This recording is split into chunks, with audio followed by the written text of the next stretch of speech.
Olá, irmãos, graça e paz. Estamos aqui mais uma vez para o nosso estudo bíblico, o nosso segmento aqui no Catecismo Maior de Westminster.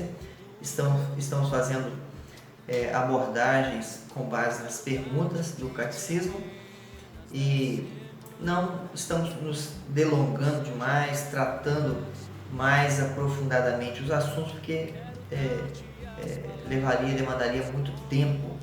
Então nós estamos fazendo uma primeira abordagem e quem sabe num segundo momento nós podemos trabalhar de forma pormenorizada, item por item, né, e nos aprofundando um pouco mais. E também vai servir para os irmãos se familiarizarem aí com o Catecismo Maior, com os temas, né, as tratativas do Catecismo, os grandes temas teológicos que são trazidos à tona aí por este símbolo de fé da IPB. Nós hoje vamos fazer uma abordagem baseada na pergunta de número 15 do Catecismo Maior, seguindo aí a nossa sequência. Semana passada, na pergunta 14, nós tivemos uma abordagem transitória, né, uma introdução do que nós trataríamos a partir de agora. Então fizemos uma pequena abordagem transitória aí, abrindo o caminho para tratarmos sobre as obras da criação e da providência.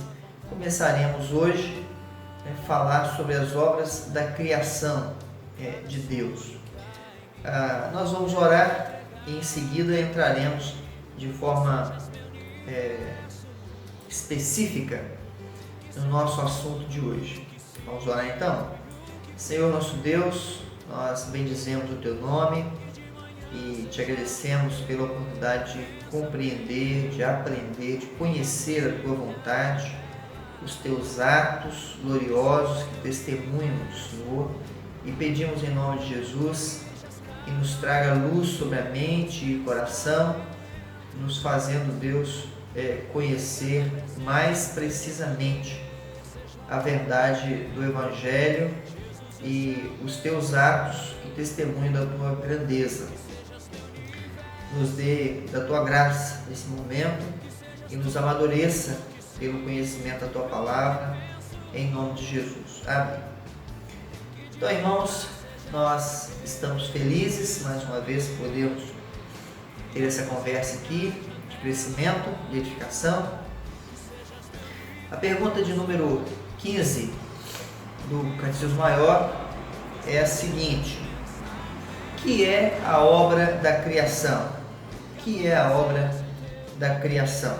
A resposta: a obra da criação é aquilo que Deus realizou no princípio, pela palavra do seu poder, ao fazer do nada o mundo e tudo o que nele há, para si mesmo, no intervalo de 6 dias, e tudo era muito bom. Resposta para a nossa pergunta aí. Nós leremos alguns textos bíblicos e em seguida começaremos a fazer pontualmente aqui algumas abordagens. O primeiro texto bíblico que nós leremos é o texto que marca, né, o pontapé inicial do assunto, né, que é a obra da criação. É aquilo que Deus criou no princípio. Então, o primeiro texto é esse de Gênesis 1:1. No princípio criou Deus os céus e a terra. No princípio criou Deus os céus e a terra. O segundo texto que nós leremos aqui, Provérbios capítulo 16, versículo 4. Lemos inclusive em outra abordagem que trata também aí deste assunto, né, está dentro dessa questão da criação de Deus, mas acho que, se não me falha a memória, está envolvido na questão dos decretos divinos. Se não me falha a memória, não, estão relacionados à questão dos decretos. Provérbios 16:4 diz assim: o Senhor fez todas as coisas para determinados fins, e até o perverso para o dia da calamidade.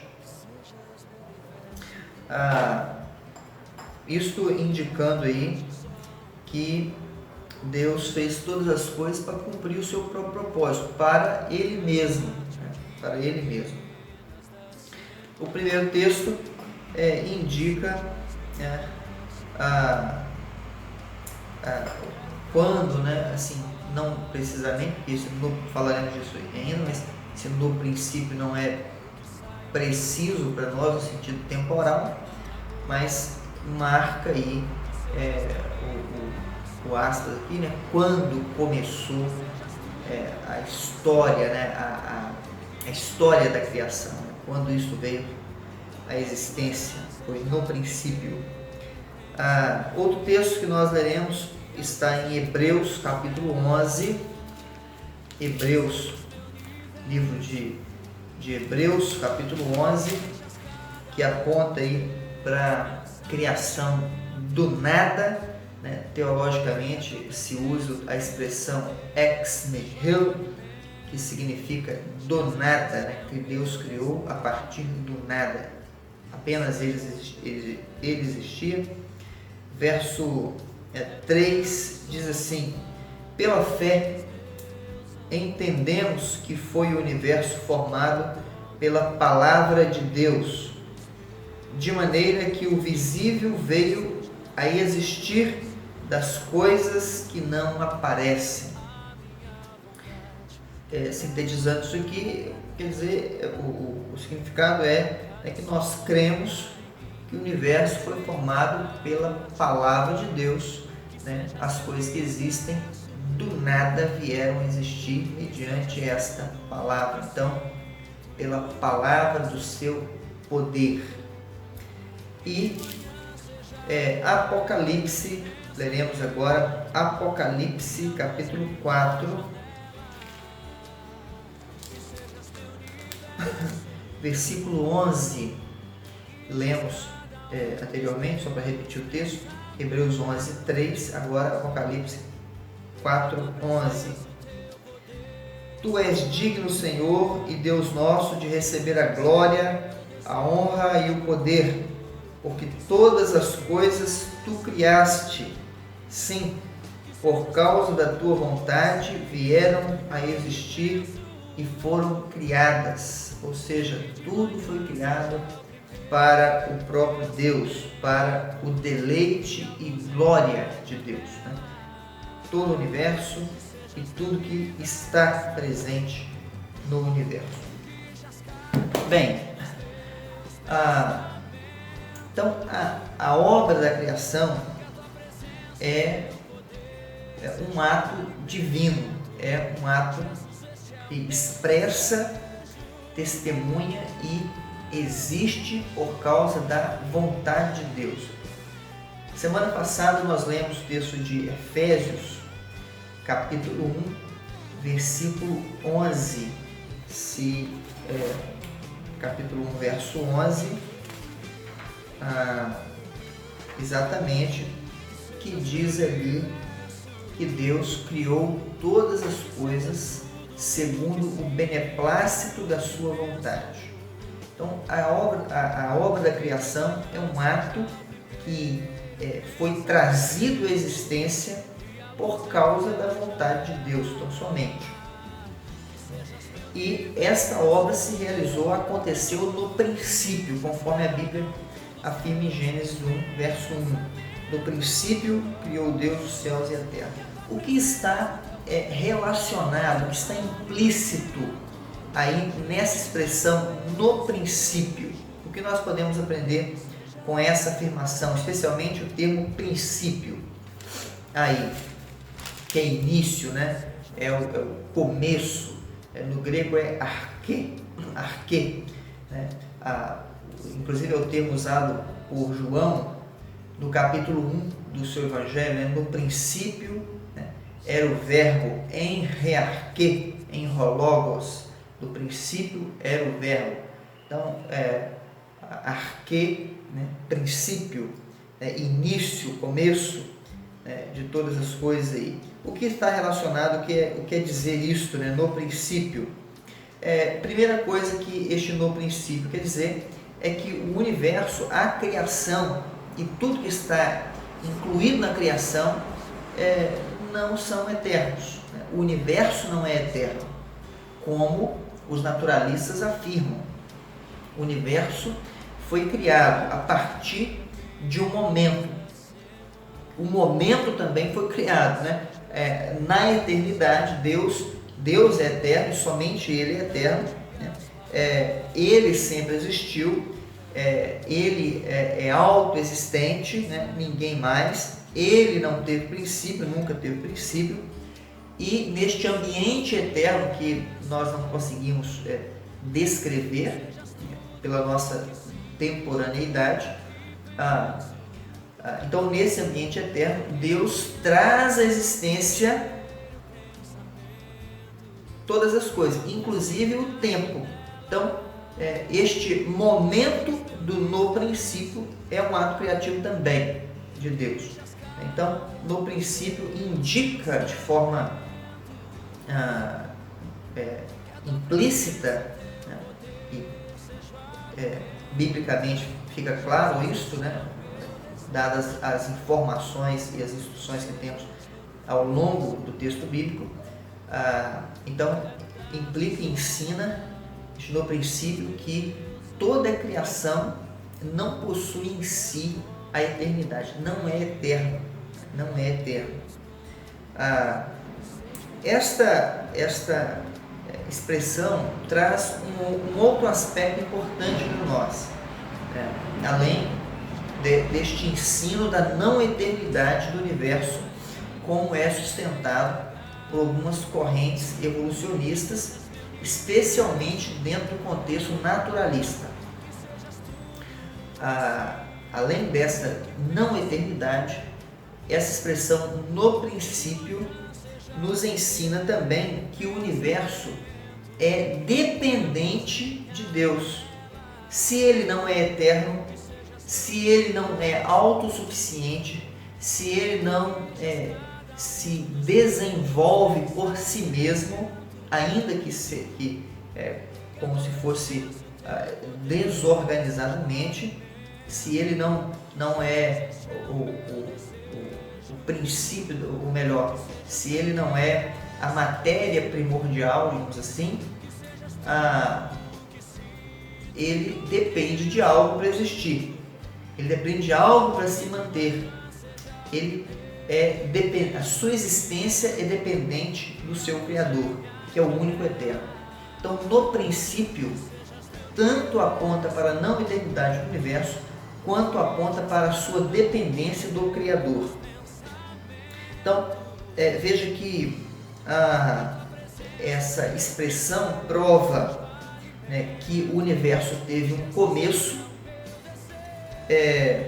que ele não existe de si mesmo para si, que ele tem uma existência iniciada por outra entidade, neste caso Deus, e portanto ele é dependente de Deus, inclusive para existir e continuar existindo. Então, no princípio, revela a não eternidade do universo, tanto quanto a sua dependência de Deus. Isso quer dizer, irmãos, que todas as tentativas, né, dos homens e das organizações mundiais, das nações, dos povos, filósofos e academias e tudo mais, de viverem independentemente de Deus, né, alheios a Deus, ou emanciparem-se, usando uma expressão aqui do iluminismo, né, emanciparem-se de Deus. Todas essas tentativas e narrativas são tolas, são fúteis, são irracionais e fadadas ao fracasso, porque a própria existência do universo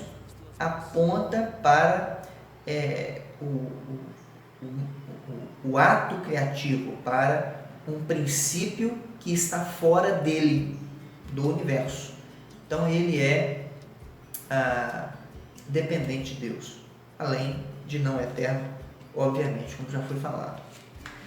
Uma segunda questão aqui que precisamos pontuar é acerca da natureza dessa criação. Deus não apenas criou o universo, todas as coisas, né? O mundo e os que nele habitam, como diz o salmista, né? Ao Senhor pertence a terra, tudo que nela se contém, o mundo e os que nele habitam, apontando para o senhorio, para o governo deste Deus. Então, Deus não apenas criou o mundo, o universo e tudo que está contido neste universo. Deus imprimiu, colocou neste universo um caráter. Né? Qual é o caráter primordial ou o caráter da criação, né? De todas as coisas? Qual é a natureza, né, desta criação? Né? O que Deus imprimiu nela, né? Deus imprimiu nela a qualificação de ser muito boa, muito boa. Né? O texto bíblico diz que Deus criou todas as coisas e eis que tudo era muito bom. Isso quer dizer que não havia nada de maldade na criação, nem moral e nem eventual. Né? Não haviam eventos maus, aquilo que nós consideramos como eventos maus, tragédias naturais. Isso não existia na criação de Deus no princípio, né, no início, antes da queda. Não havia mal moral, não havia atitude intencionalmente má, motivações maléficas na criação. Isto é um aspecto do caráter do universo criado a partir de um Deus bom, né, todo-poderoso e santo. Agora, aqui nós precisamos fazer uma distinção, né, entre esta criação e o Deus Criador. Ainda que Deus tenha trazido e incluído na sua criação aspectos muito precisos do seu próprio caráter, que é bom e santo, a doutrina da criação nos ensina algo a respeito desta natureza de Deus. Mesmo que a criação aponte e exprima, hoje já não como um momento, né, criativo, por causa da queda, mas ainda de alguma maneira se vê isso, a criação nos ensina traços muito, muito vivos do caráter divino, especialmente quando Deus afirma, como já foi dito, que eis que era tudo muito bom. Essa criação também mostra o caráter independente de Deus. Né? Ele é o autor da criação, portanto não pode ser confundido com ela. Ele não está em pé de igualdade com ela. Deus é totalmente independente da criação, ainda que Deus intervenha no sentido não de surpresa ou se meter, né, na criação, mas Ele sustenta ela, Ele está presente nela, essa é a ideia. Ele se revela a ela, tanto nos traços da própria criação, na existência dela, quanto de forma especial à criação humana. Então Deus é independente dessa criação, Ele não precisa dela para a sua existência, ao mesmo tempo que Ele se envolve, se relaciona com esta criação. Isso quer dizer que Deus é onipotente, onipresente, onisciente. Deus é soberano, Ele tem poder sobrenatural, infinito e eterno. Ele cria e, portanto, é maior do que sua criação. Então não pode haver confusão né, entre a criatura e o Criador, algo que a queda, né, aí uma verdade que a queda floreou, né, ou embaçou de maneira que a sociedade, o mundo, né, a humanidade perdeu de vista esse princípio básico de viver para o Criador e começar a viver para o ídolo, como se Deus fizesse parte ou estivesse, ou a própria criação ou algo criado pudesse ser Deus. Bem, o objetivo da criação. Qual é o objetivo da criação? Como nós lemos ali em Apocalipse, a criação existe para a glória de Deus. Ela revela a glória de Deus, né? Deus está expresso nessa criação. O salmista afirma no Salmo 19: os céus proclamam a glória de Deus, o firmamento anuncia as obras de suas mãos. Um dia discursa a outro dia, e uma noite revela conhecimento a outra noite. Não há linguagem, não há palavras, e deles não se ouve nenhum som, mas por toda a terra se faz ouvir a sua voz, né? Então veja que Deus está, a criação revela a glória de Deus, porque o propósito da sua existência é este, né? É para o próprio Deus. Deus criou todas as coisas para Ele mesmo, cumpre o seu propósito, é para o fim que Ele estabeleceu, e nisto se vê de forma muito clara e patente a sua glória presente ali. Ela manifesta, né, a perfeição, a santidade e a glória de Deus. Uma outra característica da criação é que do ato criativo é a questão temporal, né? A Escritura diz que Deus, e a resposta, né, do Catecismo Maior afirma que Deus criou todas as coisas em 6 dias, né? Em 6 dias. O que isso quer dizer? Porque a confusão teológica sobre essa questão, algumas confusões, né? E alguma delas é que é uma tentativa de conciliar a teoria evolucionista com a criacionista, né? Houve uma tentativa que é tola, na verdade, é uma tentativa corruptora, é uma traição a Deus e ao texto bíblico. A tentativa de entender, ou o que se acha bonito, parece uma novidade, mas só que não tem fundamentação bíblica sustentável, né? É improvável a ideia de que estes dias da criação não tenham sido dias literais, mas eras. Isso não faz nenhum sentido no contexto bíblico.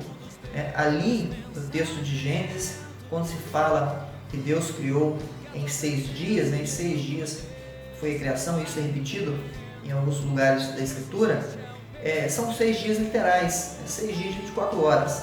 Primeiro porque o termo ali, no original, o termo hebraico, aponta para um dia literal, de 24 horas. Né? Segundo, que se ainda que esse termo não fosse suficiente, né, pudesse, né, entender, pode indicar outra coisa, pode ser interpretado de outra maneira, não é conclusivo, o próprio texto conclui essa questão quando Deus fala, né, primeiro, houve tarde e manhã o primeiro dia, houve tarde e manhã o segundo dia. Isto não é uma descrição de eras, não é, isso aí é uma heresia, entender isso e entender que houve também lacuna ali do princípio ao primeiro dia também é uma corrupção textual, né? E quem faz esse exercício normalmente pega textos que estão relacionados a outro assunto para tentar lançar luz sobre essas ideias aí. Então, os 6 dias são 6 dias mesmo, literais. Deus criou algumas coisas no primeiro dia, algumas coisas no segundo dia, algumas coisas no terceiro dia, e assim até o dia sétimo. Inclusive o texto bíblico diz que Deus terminou todas as coisas no dia sétimo e descansou, né? Então houve obra também ali no dia sétimo, você pode conferir ali no texto de Gênesis. Então Deus criou todas as coisas em 6 dias, nos 6 dias da criação, e parte aí do sétimo, né? Porque o dia sétimo também é um ato criativo, né? Deus criou o dia sétimo, né? Ok. Bem, com relação a essa questão temporal da criação, outra coisa nos vem à mente, e eu vou caminhando aqui para o nosso final, para não nos delongar muito mais que isso. É a questão da idade da criação, né? O texto bíblico diz,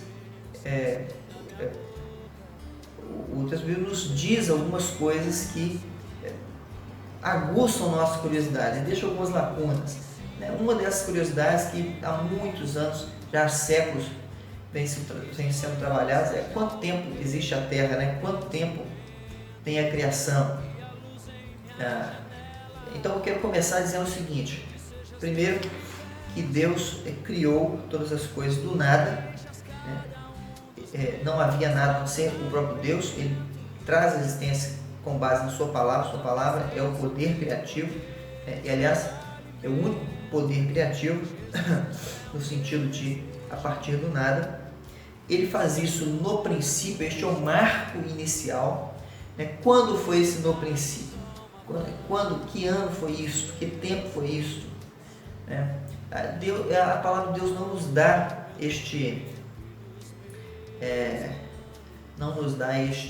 esta informação, né? Por que não nos dá essa informação? Porque Deus não achou conveniente. Se fosse importante para nós saber esses detalhes, né, Deus teria nos informado. Essa é uma questão importante para nós, para que a gente não fique se detendo em curiosidades, ao invés de nos deter naquilo que é o propósito da revelação bíblica. A revelação bíblica e tudo que Deus nos oferece na sua Escritura, na sua palavra, é para nos mostrar de forma clara o caminho da salvação, da redenção. Então, Deus não nos deu alguns elementos que deixam lacunas que não serão preenchidas e não devem ser preenchidas, porque senão podem corromper, né, o texto bíblico, inclusive incluindo, né, algumas criações da dramaturgia que, por preencher lacunas, apresentam um evangelho modificado, né?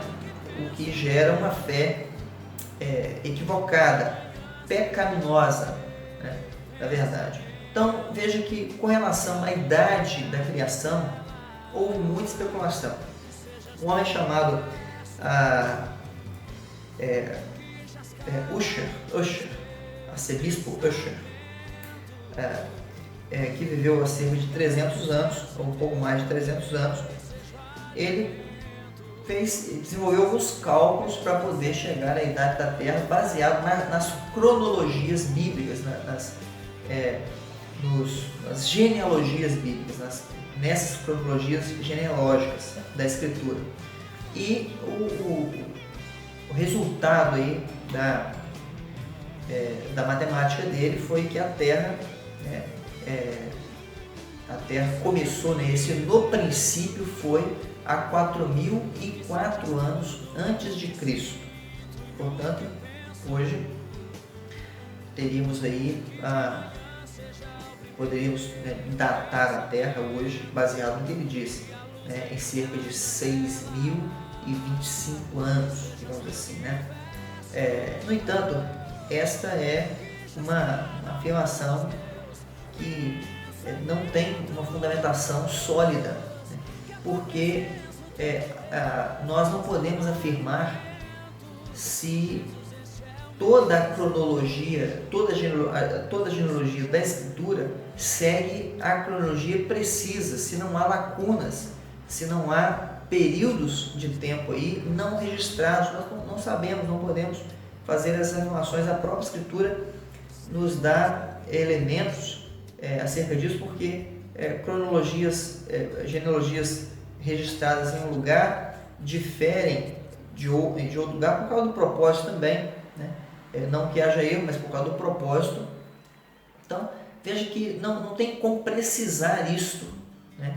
Então, então, nós temos que ter alguns cuidados com relação a essas datações. Primeira, que Deus não disse, né? Deus não se valeu em dizer, olha, este no princípio é o ano tal, né? Depois do Novo Testamento. Não houve revelação disso, né? Nenhum profeta registrou isso aí. Não tem isso na Escritura. Então, é impreciso. Isso aí é uma matemática humana, né? Meramente humana. Segundo, esta declaração aí do Ussher, né, é um resultado dos seus estudos, ainda que se baseiem em algumas genealogias, como eu já disse, elas não podem ser usadas desta maneira, porque nós não sabemos se elas preenchem todas as lacunas temporais. Porque Deus tem seus propósitos na revelação, né? E os propósitos dele não são para matar a nossa curiosidade. E terceiro, se nós entendemos que isso é verdade, quisermos falar, não, eu creio nisso aqui, essa é uma aventura pessoal, é uma aventura pessoal que deve ser colocada na conta de quem, né, crê nela, não somente. Não se pode embasar na Escritura esta idade. Bem,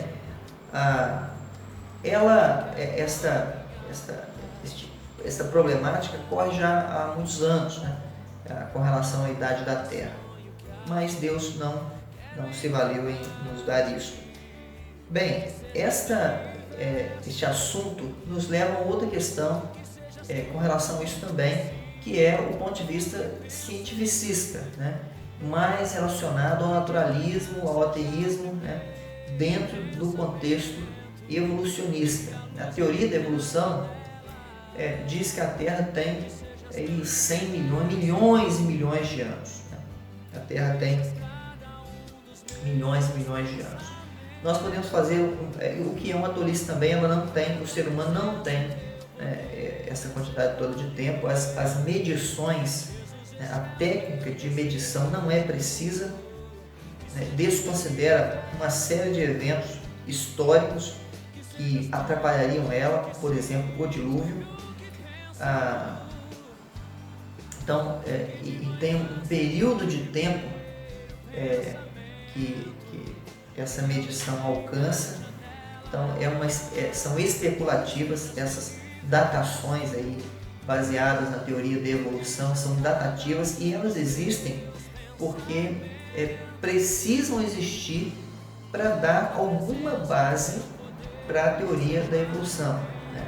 A partir lá de uma molécula primordial, né? Lá na sopa primordial e até chegar a seres mais complexos como o ser humano. Então veja que isso também não há nenhuma fundamentação precisa, são teorias, são especulações. Então a Terra não tem essa quantidade toda de tempo, o ser humano também não há provas disso, não se pode provar isso, tanto quanto não se pode provar que a Terra só tenha 6.000 anos. Agora, a Terra tem no mínimo 6.000 anos, porque a cronologia bíblica dá pelo menos esse tempo. Ela pode ter mais, e é provável que tenha um pouco mais que isso, né? Ou muito mais que isso. A questão é que a Terra não possui milhões, mas possui alguns milhares de anos. E isto é tão somente para que nós saciemos algumas curiosidades e saibamos né, que Deus não se prende ao tempo. O tempo é importante para nós, especialmente no caminho da redenção ainda, mas Deus está fora dessa prisão temporal. Fecho então essa questão lembrando os irmãos que a criação é um ato divino, exclusivo, divino, para a glória de Deus, não presa ao tempo e cujo princípio foi o ato criador que nós não sabemos e não podemos medir. O que revela isto é que o nosso Deus, o Deus que nós cremos e servimos, é o Deus Todo-Poderoso, aquele que redime a nossa alma, aquele que se relaciona conosco, aquele que, como toda a criação, também nos criou para a sua glória. Portanto, não se esqueça disto e viva para a glória de Deus. Deus te abençoe, te sustente e te enriqueça em graça, em nome de Jesus. Vamos orar? Santo e eterno Deus, te bendizemos com todo o nosso coração, porque sabemos que a nossa existência é para a glória do Senhor. Dá-nos, ó Deus, um coração grato, submisso, e nos ajude a compreender as grandezas da Tua obra, da Tua criação e dos atos graciosos, Senhor, para conosco. Nos use e nos faça frutífero em nome de Jesus. Abençoe Teu povo e sustente a Tua igreja em nome de Jesus. Amém.